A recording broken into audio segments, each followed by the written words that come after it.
Good evening, everybody, and Happy New Year to you all. Happy New Year, everyone. It's Mike Tedesco and Victoria Tedesco here for the first live post-Raw show for Wrestleview in 2019. Yes. It's exciting to be here. It's been a long time, too. It's been a while. Well, for me, especially. Because for you. I didn't get to do the last one for 2018. That's right. I had That's strep. right. That's right. You had strep throat, so you got out of having to do the post-Raw. Does any other adult get strep besides teachers? I don't know. I'm just curious if any other adult gets strep. If you have a kid. If you have children. Yeah. So if you don't have children and you're not a teacher. Would you ever find yourself having strep throat ever? Yeah, I don't know. I feel like we get more ailments than most people. Not me. Honestly, I've been I've talked about it before on this show. Wood. Yes, I'm knocking on wood right now. I've talked about it before on this show that when we went to All In back in September and we were at Starcast and all that or Starcast or Starfest, I forget. I can't remember the name of it now. Starcast. It was Starcast. Yeah, it was Starcast. I had nothing, and Adam came home with a terrible sickness, and I got lucky. Didn't have anything wrong with me. I know, but you work with high school, so that has to count for something, right? Well, I mean, the elementaries, they don't even know how to cough into their sleeve the proper way. But the high schoolers do either. Germs are germs. True. It's no difference, I think. The kids, they still don't wash their hands pretty much. Watch you get sick tomorrow. Yeah, I'm going to get sick tomorrow. I did get sick once last year. I do remember that. It was, I don't know what happened. It was like in the middle of April or something like that, or mid-May or something. Right. Something crazy like that. I actually do remember that. Without dying. And then all of a sudden it's like, well, too bad. It's time for you to get sick. And when I got sick, I was sick. I was out for like 2 days. But other than that, I was fine. So my immune system is spectacular. And mine is not. Yes. So greetings to everybody here in the chat. Hi, Billy. Hi, Grash. Quentin's here. Good to see everybody. All right. Well, I have to say, so we're going to be recapping the first Raw of 2019. Whoa. And, man, I got to say, I really was looking forward to the show. I truly, truly was. Well, they hyped it up a lot over the past week. What's that? They hyped it up a lot over the last week. Yeah, they did. They sure did. Obviously, What was that? I don't know. I was just like, wait, what? They hyped it? Yes, they hyped it up. Yeah, they hyped it up over the past week. But you know what? It's the first Raw of the year. They had a lot of big names coming out. Obviously, with the death of Mean Gene Okerlund, yes. Very, very sad, tragic. Mean Gene Okerlund, all-time great, one of the voice of the 80s, pretty much. Voice of your childhood. If you started watching wrestling in the 80s and 90s, that's Mean Gene Okerlund. Unfortunately, he passed away last week, right at the beginning of 2017. That'd be January 2nd, I believe he died. That kind of stinks. Tough way to start the year, but it gave us the return of Hulk Hogan. So Hulk Hogan, we know, appeared at Crown Jewel, and less than, awesome response to that. Right. Partly because it was Crown Jewel, and partly because it was just like, well, here's Hulk Hogan, who we haven't seen in years. Here he is. My favorite part of the entire Hulk Hogan thing at Crown Jewel was literally they announced that they just dissolved Jamal Khashoggi in acid to dispose of his body, and Hulk Hogan's walking out as that story breaks. So there was this great tweet out there that goes, "What you gonna do when the Saudi consulate dissolves you, brother?" And I was like, that's so great. That's just really terrible, though. I have to be honest with you.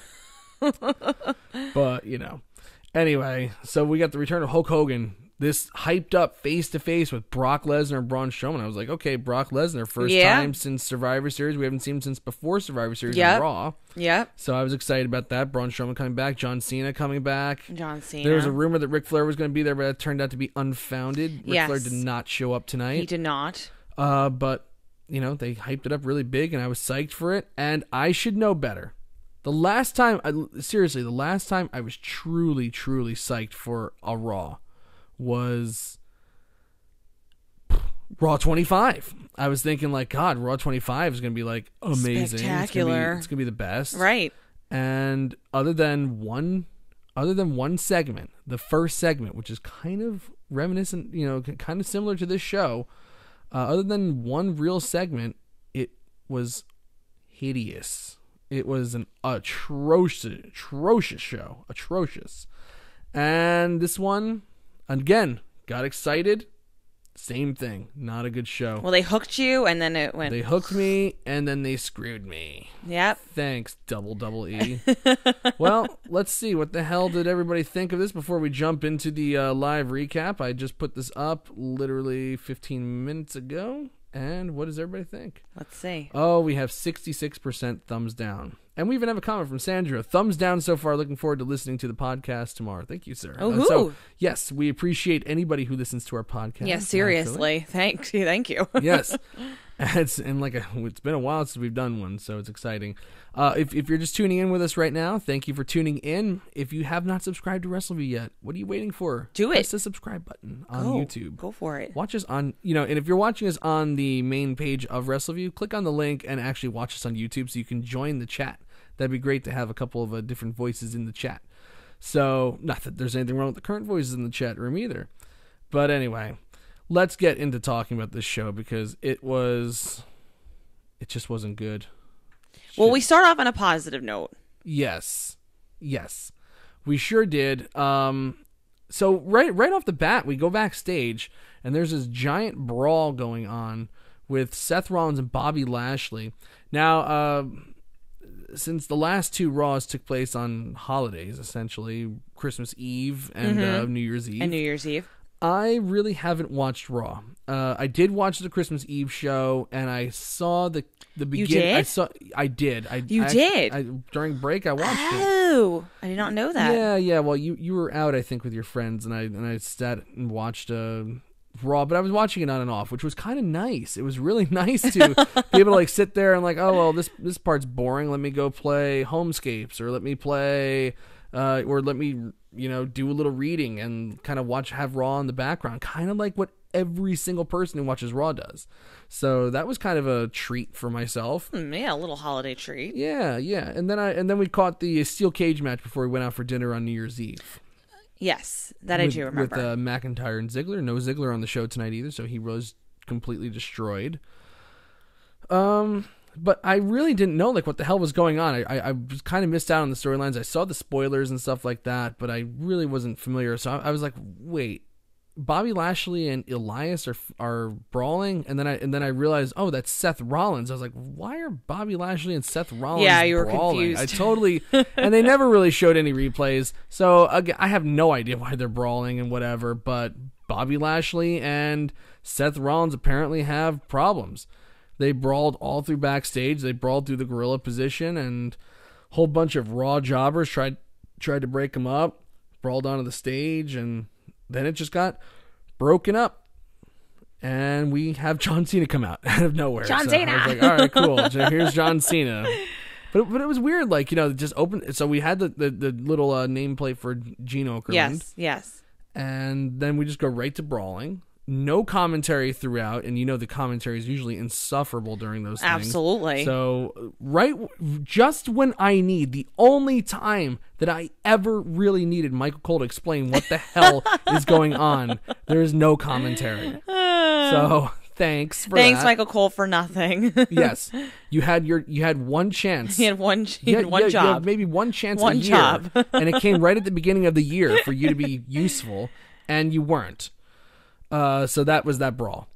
John Cena comes out, gets a good ovation, gets his and by good ovation I mean his traditional mixed reception. But he pulled everybody into this promo almost immediately.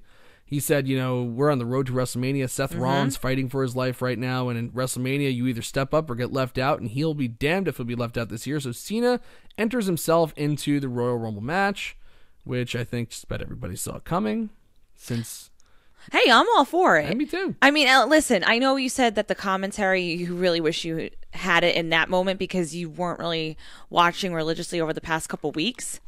Agreed. However, I personally feel like, in my opinion, I like it when, first of all, you have something different. It doesn't immediately start off with John Cena just coming out and talking. We have this cool little brawl going on. And then you have somebody like John Cena to keep the momentum going. And then he slowly but surely kind of comes out and gets everybody else involved and everything. So, listen, I liked it. I thought this was a great opening. Yeah, it really was. It really was. And that's not the only thing in the opening either. No. We had Drew McIntyre's music hit. Let's just check the live chat, see it real quick, and see what's going on in here.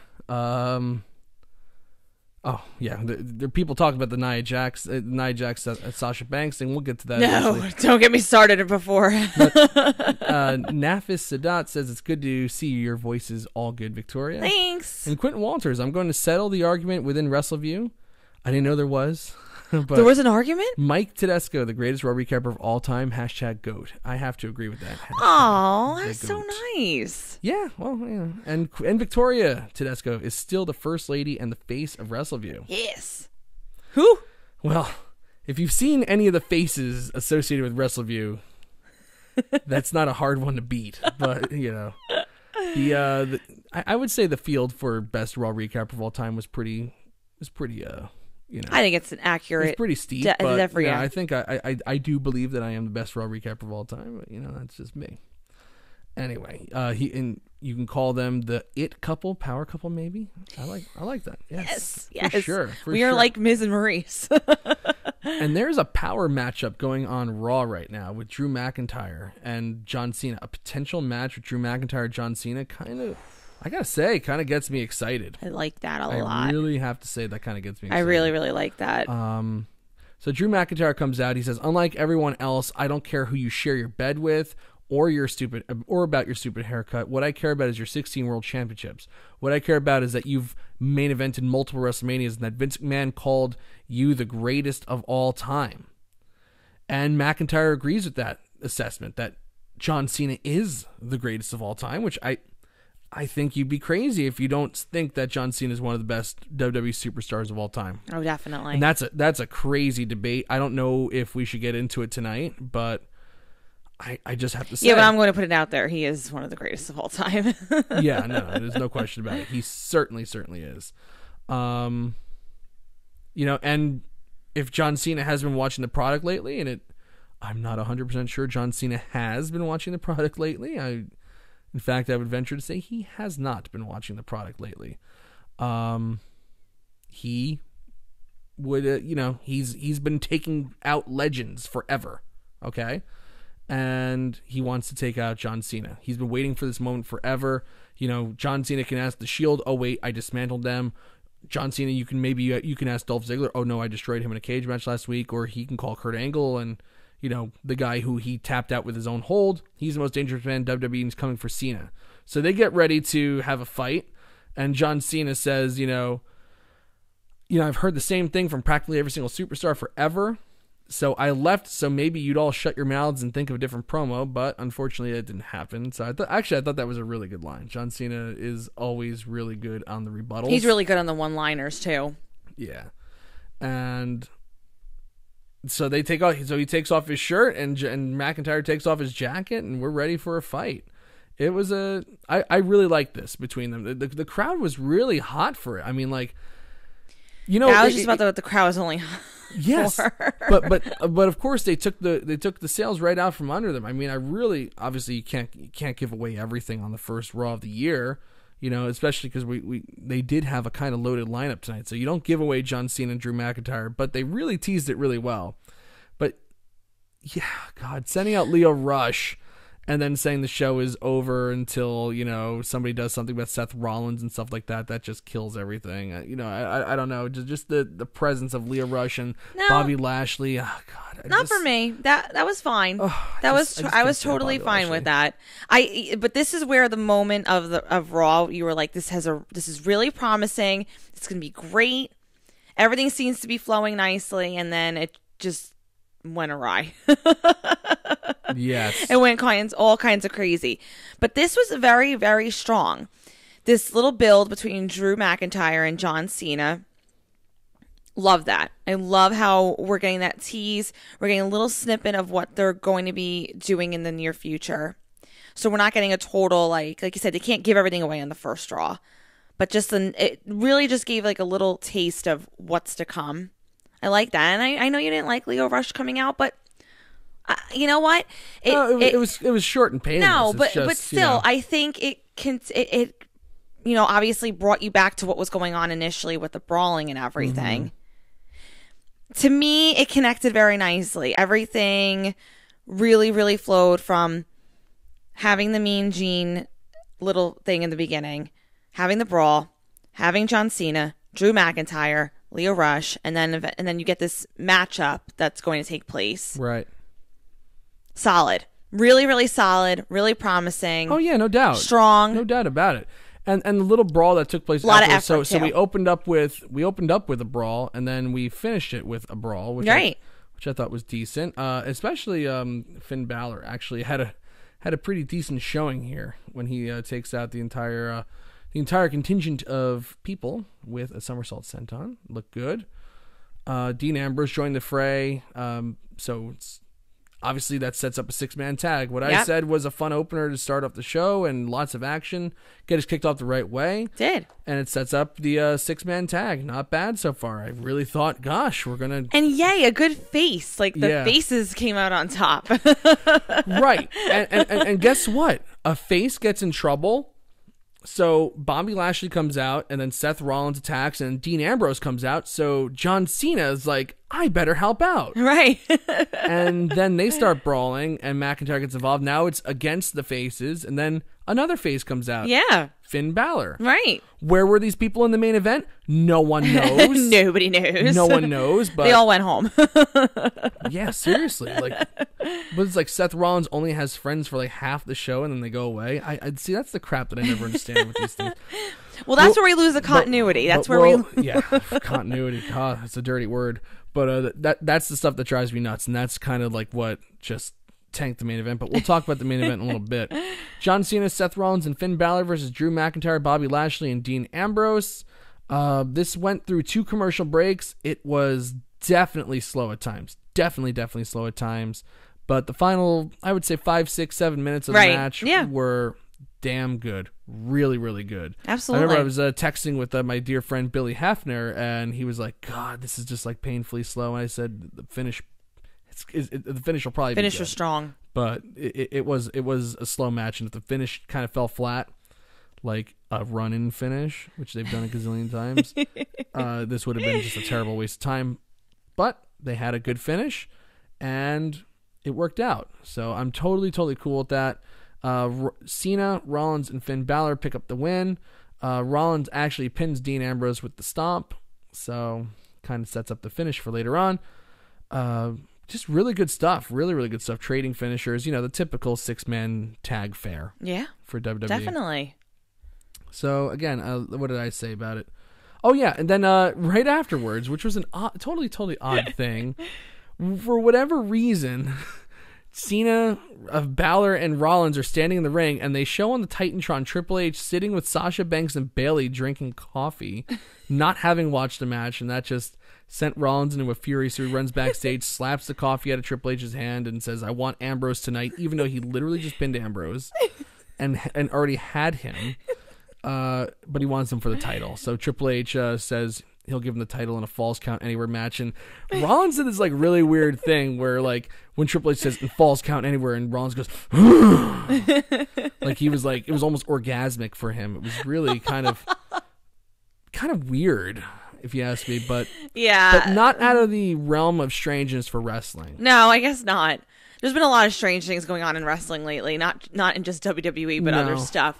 So, in the scheme of things, that's a pretty tamed reaction. Very, very tame. So we more or less awkward. Then. So our main event is a Falls Count Anywhere match for the Intercontinental Championship. God, sounds like it's gonna be a great show. Man, oh man, it sounds like it's gonna be a great show. Like I said, good. promising. Yeah, very promising. The 6-man tag was good. And then they show Hulk Hogan walking backstage, and the Mean Gene Okerlund tribute is next. Yes. So, God, I can't be the only one who's kind of extraordinarily curious what kind of reaction Hulk Hogan was going to get coming back. That is literally, as soon as they announced that Hulk Hogan was coming back on WWE, I literally got it. I don't get notifications. I hate getting notifications on my phone. But I looked at Instagram, I refreshed the page, and it was like 2 seconds ago WWE posted that Hulk Hogan was going to be back on Raw. Mm-hmm. And you had 100 comments within 2 minutes. And they were very back and forth. It was pretty even as far as the reaction. Like, no, I don't want to see it. And yes, I'm excited. And then the other like portion of it was, I wonder what kind of reaction he's going to get from the crowd. Yeah. So I kind of want to turn over the chat too and ask what did everybody think of Hulk Hogan and Hulk Hogan coming back to WWE? I get it, and there was a purpose for it, for him to come back and honor Mean Gene Okerlund. Mm-hmm. What did everybody think? It's still a touchy subject for some people. It most certainly is, and like I said, the comments that you just saw, like it was immediate. Yeah, I just saw this like live stream of conversation. I'm on the side of I believe that people can change, and I believe in the good of people. That there is good in people, and Hulk Hogan really I think about the circumstances, and the guy literally number one, he didn't know he was being recorded, but that's not an excuse. No, but this seemed like a guy who didn't know he was being recorded, also having sex, and he had just finished having sex, so he's in that like post sex state of mind where he's like talking like a big shot, and like the testosterone's flowing, he's just like like saying all these like stupid things. It's still inexcusable, but it's just it's a moment in time that was unguarded, totally wrong, but he's made reparations since then. Like he really has gone on a big apology tour. He's done a lot for the Boys and Girls Club of America. They don't just hand out their Hall of Fame spots to anybody. No. I think he's done a good job, and I'm on the side of just forgive the guy and just move on. There's so many other things to be angry about, in our country, with people that are way bigger than Hulk Hogan. Like there's racism. Our politicians are racist. Well, on a larger scale, but on crazy stuff. But yeah, I mean, listen, like I said, it doesn't excuse what he did. But I think if you're the type of person to recognize the fact that you were wrong, and you really sincerely are sorry for what you did, you should get a second chance. I mean, we all have skeletons in our closet. He just happens to be a public figure. Mm-hmm. So when his skeletons come out, it's on a larger scale. And, he's supposed to be somebody who represents a company and somebody who's supposed to be like, this so-called role model and this legend. Right. So I get where, why WWE punished him. But everybody makes mistakes. And I feel like people do get a second chance in certain cases. Now, if you and this is what I wanted to mention to you, because we were talking about this in the car the other day, and the reason why I can forgive Hulk Hogan, even though it was very, very wrong for what he did, he's somebody who isn't continuously saying this stuff. Mm-hmm. And like I said, whether I really think he's sorry, but somebody who's put on a pedestal like Ultimate Warrior, who was openly homophobic, and we have these awards for him. Do you know what I mean? Like, yes. I kind of find, the hypocrisy when I think about people getting so against Hulk Hogan, mm-hmm. but he apologized to no end and is literally has not said any racial like terms since then. Yeah, God. But then Ultimate Warrior was like I said, openly homophobic, mm-hmm. and was called out on it. But somehow we're supposed to put him on a pedestal. Right, put him on a pedestal and idolize him. Yeah. I don't idolize him. I agree. I don't idolize him. The things that the Ultimate Warrior said on TV. That's what I'm saying. On C-SPAN, he was on C-SPAN. He said it. He said it at college campus. He went on tours and said this to people, groups and groups of people. Horrible, horrible things about homosexuals. And that gets totally dusted under the rug. This guy was a real life piece of trash. And I'm sorry, death does not excuse you from the sins that you committed in life. It's like, the old dictator dies and everybody's like, oh, the dear leader. But you know what? The dear leader was scummy, okay? And so was the Ultimate Warrior. He was not a good dude. Maybe later in life, maybe he did a few things right, but we don't know. He probably still harbored his wife is a total weirdo. If you ask me, if you want me to be honest now about Dana Warrior, no, I think she is like too. A freaking cult. This warrior thing, this entire characterization that they have of him. It's bizarre. Who knows what the daughters are like? They're probably freaking weird too. But again, I'm not going to go out against the kids, but they're probably weird if they grew up with him and now they have her who's trying to emulate her husband. They are a very, very strange couple, and it's not only it wasn't only homosexuals either.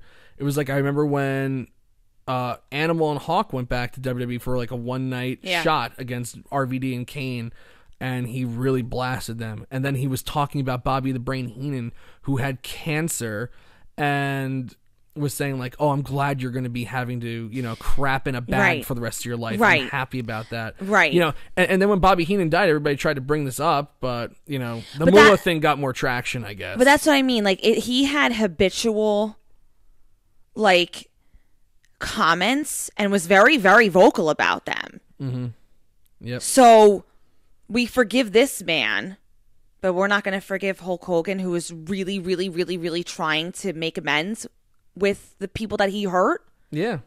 So that's just my little tidbit. I meant to mention that the other day. Yep. Well, looking at the chat room, it's definitely gotten some comments here. Jamel says, with it being about Mean Gene, I think it's understandable and was needed. Hulk Hogan will always bring up those mixed feelings from now on, something he and WWE will have to accept. And that's agreed. Totally fair. I agree with that. Totally fair. 100%. It's going to bring up, obviously, there's always going to be that a little, Oh, of course. You're always going to a feeling of betrayal. You can forgive, you can't forget. Yes. It's that type of situation. You're like you said, you're always going to have a mixed reaction because you kind of think in the back of your mind, is he still think these things? Is he putting on you don't really know. So I agree with that 100%. Yeah. We got Goosey in the chat room tonight. The goose is loose. Happy New Year, buddy. I just think, and Goosey says, I just think that that they just caught a break of the pressure of putting him back on television. And everybody kind of agrees about the blatant hypocrisy. Yep, Jamel says the stuff he said about Bobby Heenan is probably the worst. Yeah, I got to agree with that. And Goosey says, basically Dana Warrior, when she was, because she's the one who does the Warrior Award every year. Yeah. Which, by the way, is not in the spirit of what the Ultimate Warrior originally suggested. His suggestion was that they should be having a Hall of Fame award given to the people in the company, the unsung heroes of WWE, like the cameraman, the production so it wasn't crew, even whatever. for but they warped his words and did something else. And the kids that they were inducting, she made it all about herself, barely talked about the kid, and then the kid comes out. Yeah, so she's selfish. Oh God, and Jamel. Never forget, Warrior wrote a comic where he basically raped Santa. That's true. Oh my gosh. Yes. That is 1000% true. Oh my gosh. Yes. Are you kidding? Yeah, there's a weird cartoon of him where he... I don't know what the hell happened. I didn't read the comic, but I did see a picture of him with Santa with his butt up in the air and Warrior buttoning his pants or unbuttoning them. Okay. All right. He's a weird guy. All right. Well, I guess we're still in the holiday spirit, right? I mean, yeah. Anyway, that picture floated around during Christmas. Anyway, first cough of the year. let's get back to the Mean Gene thing. Yes, because this Mean Gene tribute was beautifully done. Now, Doug did a beautiful job talking about Mean Gene and kind of eulogizing him on his show, Wrestleview Weekly. You should check that out every Wednesday, or that's Wednesday. Wednesday is the Norse way of saying it. But, so I'm not going to get into that too much, other than I'll just say that Mean Gene, obviously, special guy, special character, and, you know, definitely will be missed. I love watching, like, you know, any of those shows where they kind of brought him back to do voiceovers or something like that, or the Hall of Fame things. You know, just a classic, and everybody knew him. I got texts from people that I know don't watch wrestling at all now, and they're like, "Oh my God, Mean Gene died." Yeah, you know, he transcended culture a little bit. You know, he was out there. People knew who he was. Can I interject for 1 second? Got a New York Times obituary too. What? If anybody's ever having a bad day, because this is what I did the other day, because you showed this to me. Just watch Mean Gene on YouTube with him like laughing at promos. Oh God! Yeah, I was showing Victoria the other day a couple of the promos where Mean Gene where Mean Gene just kind of corpsed and just laughed his butt off. The Dr. Death or the Dr. D David Schultz promos are the best. Just if you're having a bad day, seriously, just YouTube it. You've probably seen it. These are the first time I was exposed to them. But my favorite was they were hilarious. My favorite is the all-time classic botch with the Ken Patera promo where he got beat by the Heenan family. He goes, "You beat me like the red-headed stepchild," and Mean Gene goes, "Oh!" Like he had to just turn around. It was so funny. No, you have seriously just immediately put a smile on my face. Yeah, or the SummerSlam sign falling in the background. He goes, "Uff it," and that somehow made it. Oh God, it was so great. He was so funny, and I love, because the very first thing I thought of, honest to God, when he passed away, was I thought of his Hall of Fame speech. The last line of his Hall of Fame speech was, "When I'm called up to the big house one day, whenever that is, I want you to bury me face down so that my critics can come over and kiss my ass." And that's what they ended this video package with. It was really awesome. So Hulk Hogan comes out to a giant ovation from the crowd. Totally awesome. You know, just doing his trademark, you know, poses and stuff like that. It was nice. "Let me tell you something, brother." And then he lifts up his glasses, and you could tell that he was red-eyed. Yeah. He says he came out wide open in character because that's what Mean Gene would have wanted. Mean Gene loved entertaining everyone here in the WWE Universe. They show this awesome video package. I hope you have time to find this video package and watch it if you haven't seen it yet. It's definitely worth watching. Definitely. And then basically he says, you know, "I can speak for the WWE Universe, the superstars, and anyone who's ever watching Mean Gene. I love you, brother. It's odd that he's not there, but he's not far away. He's in his heart." And he says, "I love you, Mean Gene." And then he kind of paused for a second. He goes, "I miss you." And a "Thank you, Mean Gene" chant starts up. And then he goes into a classic old Hogan promo with, "Well, let me tell you something, Mean Gene." And he went through this thing, and I got to say, it really hit home with me. He started rattling off all these names that aren't here anymore. So the first thing he did was he talked about, you know, Mean Gene singing Tutti Frutti in heaven. And then he said Mean Gene's probably putting together right now a tag match with Macho Man Randy Savage and the Ultimate Warrior, who Ultimate Warrior is definitely not in heaven, versus Roddy Piper and Mr. Perfect with Andre the Giant as guest referee. He's probably breaking up a fight between Gorilla Monsoon and Bobby the Brain Heenan. And he hears the weights clanging and banging, but he doesn't need to get so swole up in heaven because he's only got Mae Young and Moolah to choose from. And as he's like rattling off all these like legendary names that are gone, it was just really sobering to me that so many great stars of the past are gone.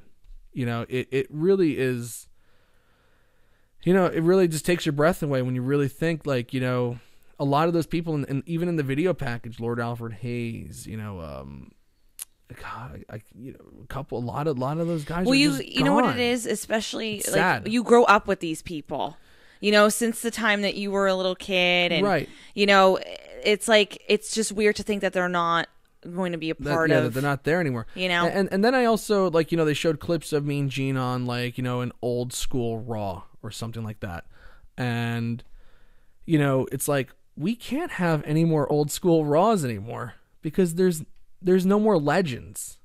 The legends are all gone. Like, who's left? Yeah, there's going to be this. Bring out Goldberg? But there's going to be this period of where you won't have the legends, and then the people now will become the legends. Right. But that's going to take a long time. There's still we have like legends from the Attitude Era, a couple that just don't know when to hang it up yet. I'm talking about the Undertaker, unfortunately. Shawn Michaels never should have came out of retirement. Obviously, that much is very apparent. Oh, I got into that one. But you know, those are the legends that are now. But there's like really nobody from the '80s. Like, what is it, like Hacksaw Jim Duggan? Dusty's gone. Who's left? Piper's gone. Yeah, there's. I'm just going in my head thinking of like all the stars that they had for the old school Raw. Like they would have a Piper's Pit. There's no more Piper's Pit. You know, Dusty Rhodes gone. Superfly Snuka's gone. Not that they would have brought him back anyway, because he was getting indicted for murder before he died. You know, like who's left? Ric Flair, you know, is left. Obviously, you know, we got Flair. I'm trying to think. Oh yeah, good. Goosey just says Duggan. Yep, I said Duggan. Yeah. Ricky Steamboat. Yeah. Ted DiBiase. Yeah. That's really it. Yeah, Jake the Snake as well. You got Razor Ramon. I mean, there's a lot. But like I'm talking about guys that, you know, like just from the '80s. So it's just like you know, just Jake the Snake and Flair, Duggan, Steamboat, and Hogan. That's it. Virgil. No. Now we're just being crazy. Virgil. No way. That's $20 just to write his name in the thing. By the way, Grash argues that Taker is a Hogan era star because he's that freaking old. That's true. Taker started wrestling in like 1984. Wow, that's a long time ago. It is a Road long Warrior time. Animal. I guess. Yeah. Now we're really kind of like stretching it a little bit. Sting. We have Sting still around, but you know. It just kind of stinks. It was really, really sobering to hear all those names. This is a really good quote from Jamel over here. Thankfully, Gene doesn't have any relatives in WWE. You know they'd find a way to exploit his death like Eddie Guerrero and Jim Neidhart. Gosh, damn right. Absolutely, man. Oh man, you were right on the nail on the head on that one. Right on the money. Anyway, it's sad when the best segment on the show is a tribute to somebody who's passed away. You know, I can also say that, but this, you know, it transcends entertainment. It's more than it's not about the show anymore in this sense, and it was just a really, really well done tribute. Mean Gene deserved you know, every accolade you could possibly throw at him, except for the 1-900 number that he had in WCW when he's trying to rip people off blatantly. But, you know, we'll forgive him because he's been a pretty rad dude for almost his entire career, except for that time in WCW when he sucked. Scheme Gene he was then. But but Mean Gene Okerlund, we rest in peace. We you know, thank you for all the work that you did, and you know, you were just a great entertainer. Moving on with Raw, we follow this up. Did you want to say anything? I'm sorry. No. I think we should kind of like go towards the end and then talk about the stuff in between. Yeah, I agree. Because first of all, I have to let this out about some of the things I need to say later on. Okay, so what do you want to talk about, the main event right now? No. You want to talk about the moment of bliss, don't you? Yes. Okay. I don't want to talk about it, but I have to. I have to talk about what happened. All right, so we're gonna skip ahead a little bit, and if we have time, we'll go back to those. We'll have time. But we're gonna go back to the debut episode of A Moment of Bliss. So Bliss just says, you know, Orlando doesn't have much going for it as a city, but they'll always have her debut episode. They show a video package for Ronda Rousey. Rousey comes out, won't shake Bliss's hand. And Bliss asks her what she's going to do. And Rousey says she wants to be a champion everybody can be proud of. She wants to face, you know, somebody who has a better story than Sasha Banks. I mean, I gave it away already. Somebody who has a better story than Becky Lynch and Charlotte Flair, and who's the MVP of Raw. And I was thinking, like, God, she's got to be talking about Natalya. I thought Natalya immediately, ran through my head immediately because they're best friends. They had a great match on the Christmas Eve Raw. Match, and you know what too? Because Natalya has been in the company for a very long time. Yes, she does help younger superstars. She's always training people. So my first thought was immediately Natalya. Mm-hmm. But then no. No, it wound up being Sasha Banks. Sasha. All right, let's not get too angry about it. No, Sasha Banks. Yes. Can anybody tell me in the chat room, did you seriously think that they were talking about Sasha Banks? If just based on that description, if you knew ahead of time, okay, fine, she's coming, you think, okay, because it's where they were leading with Sasha Banks and everything else. But did you really think that they were talking about Sasha Banks? Those words did not match Sasha Banks at all. I am sorry. I literally flipped out when I was like, what? Are you serious? Are you serious? Sasha Banks? Are you kidding me? Yep, Sasha Banks. So it's brutal. Anyway, so come on. I know. And then so what happens is we hear this weird noise, and it's Nia Jax coming out clearing her throat, and she says that they have unfinished business, even though Rousey submitted her and beat her clean in the middle of the ring at TLC, but apparently they have unfinished business. Nia Jax proceeds to cut one of her trademark lousy ass promos, just totally crap. And then Sasha Banks comes out, and she also has one of her trademark lousy freaking promos.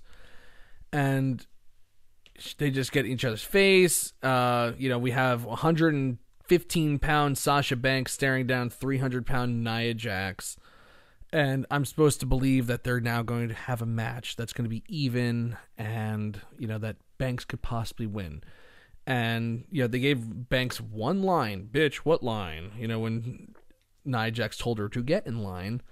And the whole thing just sucked to high hell. Ronda Rousey's interactions were brutal. She stunk tonight. Tonight was not a good showing for her. Nia Jax is just... she goes in between wanting to be monster heel, where she cuts the promo where she's like, where she's talking kind of sinister and directly into the camera, and then she'll do that weird scream which always peaks the mic and it doesn't sound good, and then she ruins the promo. She can do the promo if she talks quietly and acts like a freaking monster, but if she wants to be out there and be the 300-pound valley girl doing little cutesy wootsy little things, I'm not buying it. And you're not going to get, you have to choose one. You can't be both. And she actually had something when she was doing the promos as the sinister heel. Yes, she did. And it's believable. And we have too many of these stupid la-di-da girls on the roster anyway, and I'm tired of it. It's like, it's just not good. I just want somebody who can dominate. I really do. Yeah. Because we didn't get it from Karma at the time, and granted, Karma's a lot... that was a long more time of a ago, no, I know, but Karma's was more of a just like a powerhouse in that sense. You know what I mean? Yeah. But still, I want somebody who is going to crush you. Who you. There's no reason why this woman's coming out here and isn't crushing a 114-pound girl. It doesn't make. She should have annihilated her in 2 seconds. Immediately, Sasha Banks immediately. And if you really wanted Sasha Banks to be the one facing Ronda Rousey, Nia Jax shouldn't have been her opponent then. No, because it doesn't look believable to me. It just didn't. And it never doesn't will. look good. And the match that they had was Subpar. I thought it should have gone. We joined it basically in progress, and I was like, it shouldn't go through a commercial break. And Jax was destroying her throughout the whole entire thing, and I figured, okay, she'll destroy her, and then Banks will get a fluke win. So she drops her on these crates, and it was actually an impressive looking spot. I kind of like that, actually. Let me see if I can pull this up real quick for everybody to see. I don't think anything was impressive. Well, I mean, this looked okay. I don't care. Sasha Banks she'll just kill herself. That was a good spot, and I was like, okay, good. Now she's gonna bring her in the ring, and then Banks will probably get like a fluke victory.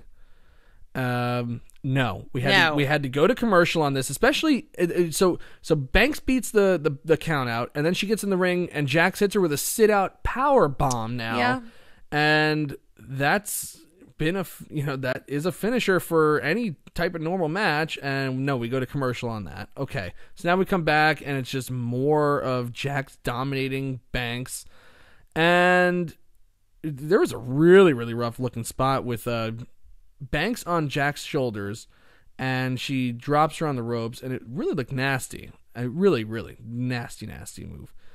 Typical Banks almost dying. And then because it's a match where Banks is winning, I did it again, where Banks is winning and she knows I gotta try really hard because I'm winning. Yep. I gotta do a spot that's really spectacular that people will remember of this random match at the 10 o'clock hour that everybody's brain dead by now at this point. So she goes for Hurricane Rana on the apron because, she's so coordinated in the ring. Now a lot of people a lot of people give Nia Jax grief, and they should, because she's dangerous in the ring and she has hurt people. But Sasha Banks has a much longer track record of disastrous moves in the ring. If I had of disastrous moves in the ring, way longer than Jax has. So when I talked about at the end of this that the most reckless superstar in WWE continues to get rewarded, a lot of people are like, oh, it's got to be Jax. No, it's Banks. She is going to kill herself one day. And how she runs a spot by an agent and says, I'm going to do a Hurricane Rana off the apron on Nyah Jacks, and the agent isn't like, no, that's stupid. That's stupid is criminal. She's going to kill herself one day, or she's going to kill somebody else, or both. If I literally had no choice and I had to choose between getting in the ring with Nia Jax or Sasha Banks, I would get in the ring with Nia Jax immediately. If I had no choice. Sasha Banks. I feel like Jax would take care of you better. She would, 100%, because Sasha's shown time and time again, not only does she doesn't care about hurting herself, she doesn't care about hurting other people. Like, I just don't, I don't know. Everything about this made no sense to me at all. Yeah. At all. Yep. And so she hits this freaking Hurricane Rana where she almost spiked herself on her head on the floor, which, every time she tries one of these stupid moves, it's just, I just can't believe anybody will let her do a suicide dive anymore, or Hurricane Rana. She was out. Remember at the SummerSlam 2016, she went for a Super Hurricane Rana on Charlotte Flair, and was out for like a month after that because she totally botched the thing. And why are we playing so friggin' reckless? And why are we playing this game of like a ring around the Rosie and like this merry-go-round where like Ronda's just rotating through people? Like she's just going through. No, but it does. No, it's just killing time until WrestleMania when it's going to be, Ronda Rousey versus Charlotte Flair versus Becky Lynch, which is going to be awesome. Should be the main event. Absolutely, but she should just be consistently maybe feuding with somebody else in the not just playing this game of, oh, who's next. And if we are going to do that, quick. Jamel says it could be worse. She could have pulled out a used tampon and hit Jax with it. Okay. Yes, but we're talking about real wrestling, not some stunt. Yeah, that was disgusting. Not some stunt. It's just that's shameful just what they did. That's the kind of stuff where it's like, somebody's gonna come across that I know on Twitter or Facebook or something like that, and then they're gonna think to themselves, "Oh, gee, that's the stuff that Mike watches." And wow, God, that's so embarrassing. That's not edgy. It's disgusting. And I don't want to be associated with that. Wrestling. This is why wrestling has such a bad name with stuff like that. So no, I'm talking about real wrestling here. And with real wrestling, I can this Hurricane Rana spot with Sasha Banks. No one's going to die from a gimmick tampon. You could definitely change your life in a big way by spiking yourself on your head. Anyway, so now it's going to be Sasha Banks versus Ronda Rousey, and golly, that sounds like it's going to be an awful match. Because Ronda Rousey works good with workers who can slow down and work. Sasha Banks is not one of them.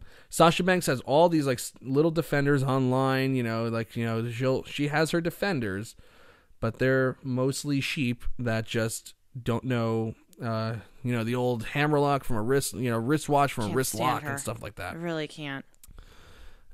It has the potential to be very, very bad. I'm sure they'll choreograph it highly, but once the bell rings and there's people around, Sasha Banks gets a little silly. Yeah. And she has a tendency to botch things in a big way. And with Ronda, the way she throws people around sometimes, there's a great chance that Sasha Banks will wind up on the top of her dome at some point in that match. And all it takes is one time. Especially since she's going to lose, all it takes too. is one time. So, that's that. Main event. Dean Ambrose versus Seth Rollins in a Falls Count Anywhere match. I like the match. Oh, yeah. I like the match a lot. The match was a lot of fun. Like, absolutely. They knew that, this show was definitely getting long in the tooth. The crowd was totally dead.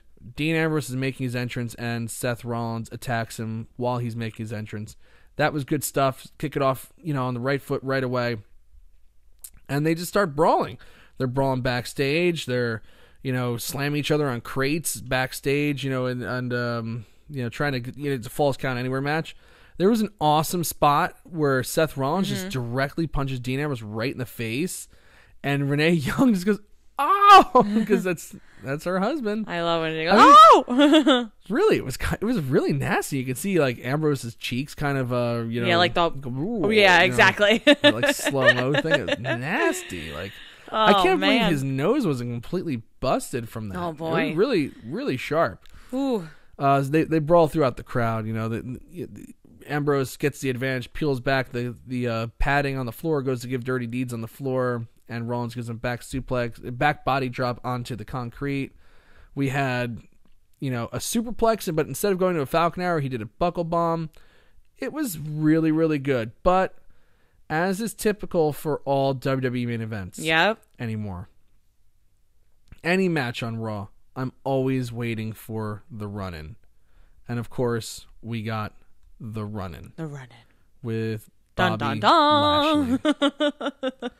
Lashley. So even though it makes sense, because they started off the show brawling and all that stuff, I'm just so tired of always just thinking like, okay, this is a great match, but when's the run-in happening? Yeah, no. It really it just takes you out because it's too predictable. You expect really, it. Really. I mean, like, and I'm sure everybody, oh, Mike, it's wrestling. It's it can't be special all the time, Mike.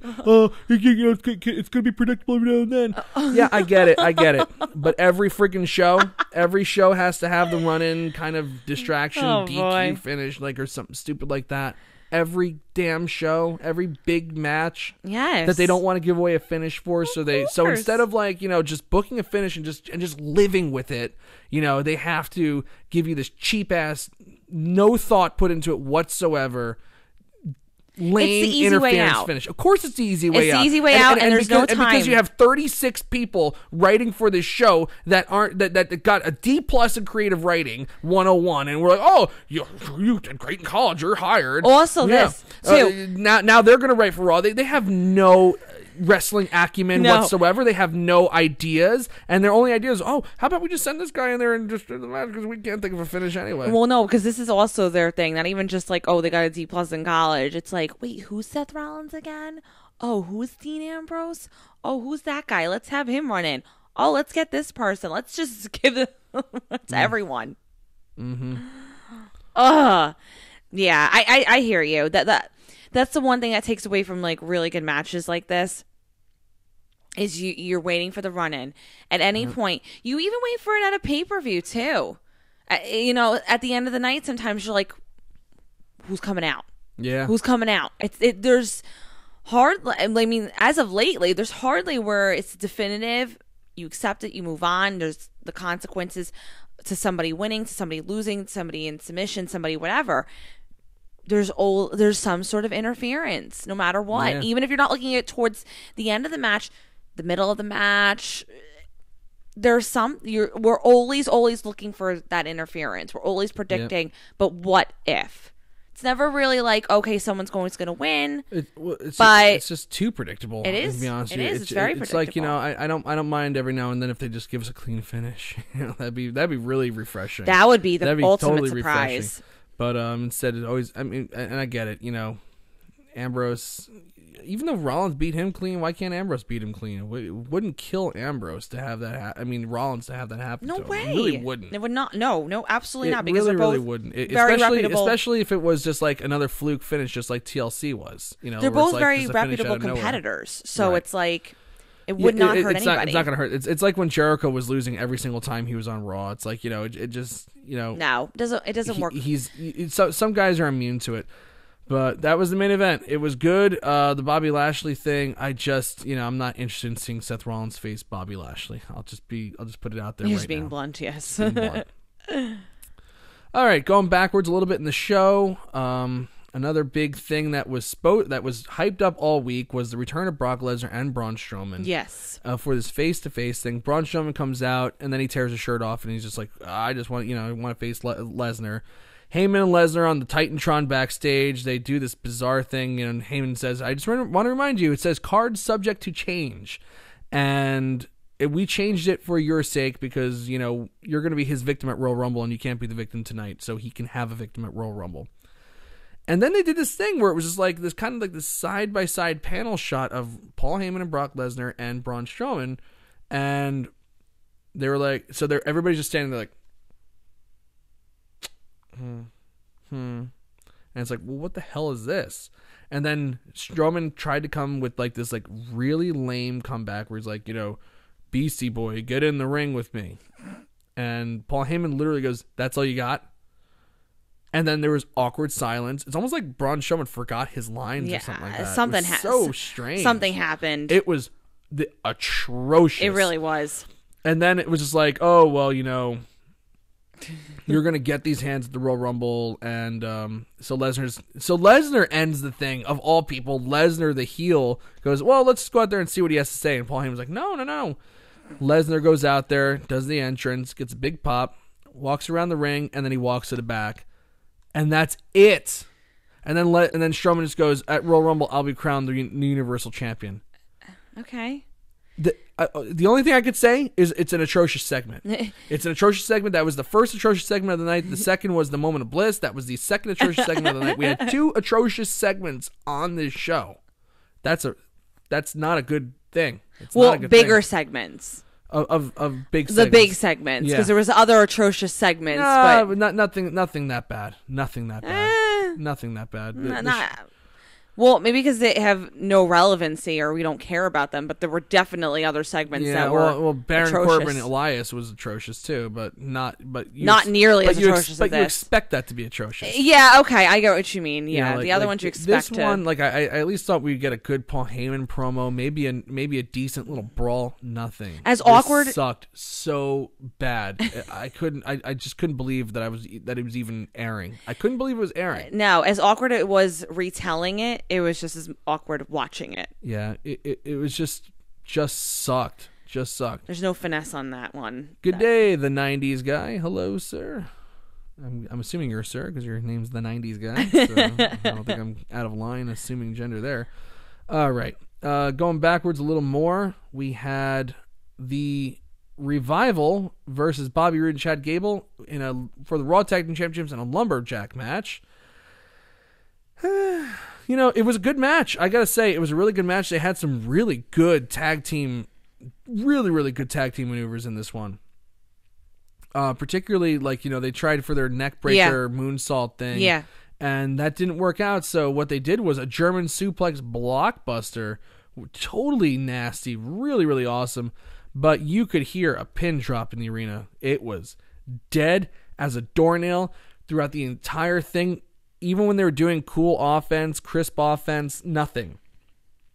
The crowd was totally dead. Granted, it was coming after the Hulk Hogan promo, the Mean Gene segment, but still, the crowd was totally dead for that. I don't know what that means for the Revival, who I actually kept calling the Ascension. I remember times. that. I couldn't help it. I just got my jobber tag teams mixed up. Yeah. And because, the crowd was so red hot for this, it must continue because Scott Dawson's foot was on the bottom. Or Dash Wilder's foot was on the bottom rope. I can't tell who. I forget. Dawson's foot. Dawson's foot was on the bottom rope. The referee didn't see it, and the referee also screwed them last time by counting the pin on the wrong guy. So it happens. Yeah. So that will continue. Maybe they'll do better with a crowd that's more into it. Yeah. No. Baron Corbin versus Elias. Before this, we had a good little Elias promo. Elias injures himself in the Royal Rumble. Baron Corbin comes out, gets heat, cuts off his song, and then they have a long, boring match. So my only comment was Baron Corbin is awful in long matches. Elias is awful in long matches. Baron Corbin and Elias in a long match equals death. I mean, what else can you say? There's nothing else to say about it. You're absolutely right. Stinks. The two of them cannot be in a long match. They shouldn't be in a long match. It's a recipe for disaster. Bottom line. Yeah. It was brutal.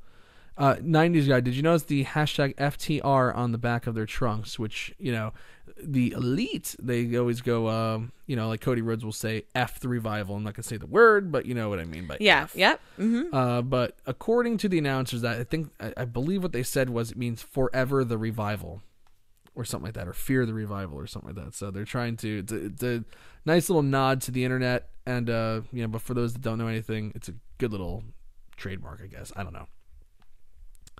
Anything else we're missing here? Oh yes. Last thing was a short little mixed tag match with Jinder Mahal and Alicia Fox versus Ember Moon and Apollo Crews. The mixed match challenge is over, so I don't know why we still have to have these mixed tags, but whatever. I gotta say, I kind of like the pairing of Jinder Mahal and Alicia Fox. It's been funny at times, and tonight Alicia Fox was kind of weird. You thought it was funny? I thought it was okay. I didn't like it. I thought it was okay. But you know what? It was so short. It was so painless. It was over in like half a segment. Yeah. No, you're right. I can't argue with that. No. This one, obviously with any comedy, they can do it to death. And this time they knew when to say, okay, we did just a little, and that's enough. Just a snippet. Now we can move on. Oh, man. So I should know better next time when I get really excited for a show to temper my expectations. I really need to learn to do that because I was really excited for this show and I was totally disappointed. So what is your final? My final rating is a resounding thumbs down. Yes, I really thought for the new year, thumbs up. I thought it was going to be a thumbs up, but it is a thumbs down. Yeah, it's got to be. And what say the readers and tweeters of Wrestleview? The Twitchers. 32% thumbs up, 68% thumbs down. We got another 10 hours to go on this thing, so I'm expecting the thumbs down to win resoundingly, though. So that's the first Raw of 2019. Didn't exactly get started off on the right foot, but things usually pick up after the Royal Rumble. So we have a few more weeks three more weeks to the Royal Rumble, and then hopefully things will start to pick up a little bit. And then with football, as we are officially on the road to WrestleMania. So, hey. It was a show. But you know what? It's good to be back with everybody. It's good to be doing a podcast again. It was good to recap again. A nice little 2-week break, but I'm excited to get back to work. Absolutely. So it was fun, I gotta say. So with that, do you have anything else you want to say? No. I hope everyone has a great night, a great week, and thanks for listening as always. And we look forward for the 2019 post-Raw podcast to continue. We're just gonna keep going. We'll see what happens in 2019. So, all right, everybody. I'm Mike Tedesco. I'm Victoria Tedesco. Have a good night, everybody. Good night.